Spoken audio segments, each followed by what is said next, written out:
ఉల్లగడ్డ పెట్టి చూపించిన చాలా బాగుంటుంది. చపాతీలోకి, అన్నంలోకి సూపర్ కాంబినేషన్ అని చెప్పచ్చు.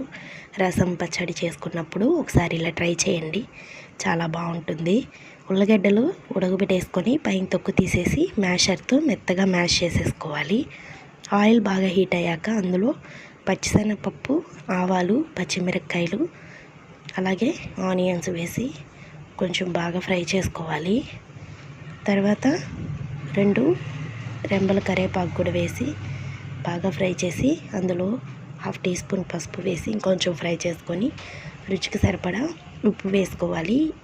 ఈ దీంట్లో ఉప్పు ఎక్కువ వేయకూడదండి, కొంచెం తక్కువగానే వేసుకోవాలి, అప్పుడే టేస్ట్ ఉంటుంది. బాగా మ్యాష్ చేసుకున్న ఉల్లగడ్డలు కూడా అందులో వేసేసుకొని బాగా ఫ్రై చేసుకోవాలి.